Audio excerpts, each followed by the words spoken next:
Yo, what's up mga kaibigan? Nalina tayo magkwentuhan. Kanina sa game ng Golden State Warriors ay standout ang 31 points si Jimmy Butler, including ang perfect 16 of 16 shooting sa free throw line.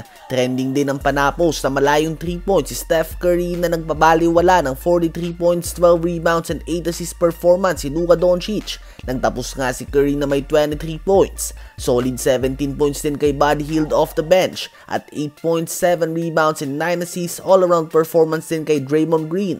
Subalit sa palagay ko nga ang pinaka-X factor sa game na ito at sa buong season ng Warriors ay si Jonathan Kuminga.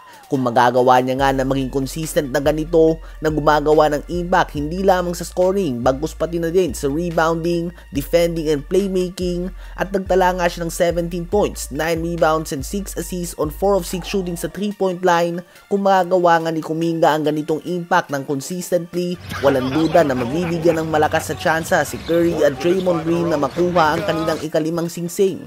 Ang lineup na meron ngayon ng Warriors ay alam ng lahat na may kakayahan na gawin ng ganitong performance ang consistently dahil sa opensa nilang lahat na i-involve. Ang tanging katanungan na lang nga sa lineup na ito bukod na lamang sa pagiging inconsistent nila Kuminga at Buddy Hield the past few seasons, ito nga ay kung makakapaglaro ba ng at least 70 games ang 37-year-old Steph Curry at 35-year-old Jimmy Butler nang hindi tinatamaan ng malubhang injury. Kayo ba mga kaibigan, ano ba ang masasabi nyo sa pinakita ng performance ng Golden State Warriors sa kanilang first game ngayong season? Ngayon ay tumungo naman tayo sa isa sa mga inaabangan na game bukas, ang bakbakan ng San Antonio Spurs at ng Dallas Mavericks. Madaming nakaabang sa magiging jump ni Wemby sa year 3 at kung magkakaroon na ba siya ng MVP caliber season.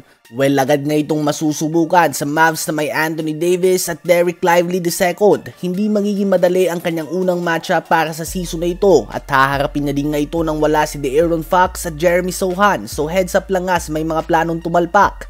Ngunit bukod nga kay Wemby ay inaabangan din ang magiging duelo ng number 1 and number 2 picks sa draft ngayon na Cooper Flagg at Dylan Harper. Sila nga ang favorite sa manalo ng Rookie of the Year award. At syempre inaabangan din nga dito ang new look Mavs na ito kahit na out pa si Kyrie Irving. May kita din nga natin kung gaano ba ka-involved sa opensa si Cooper Flagg at kung matatapatan niya ba o mahihigitan ang ginagawang pag-hype sa kanya ng mga fans at ng media. Bukas sa second night ng NBA ay meron tayong very loaded schedule of 12 games. Ilan sa mga key games ay ang New York Knicks laban sa Cleveland Cavaliers na mag-uumpisa ng 7 AM Philippine Time. May 7:30 AM game din ang Philadelphia 76ers at Boston Celtics. Ang Milwaukee Bucks at Washington Wizards ay may 8 AM game din. 9 AM naman para sa Los Angeles Clippers at Utah Jazz at 9:30 AM naman ang San Antonio Spurs laban sa Dallas Mavericks. Ano ba masasabi nyo tungkol dito?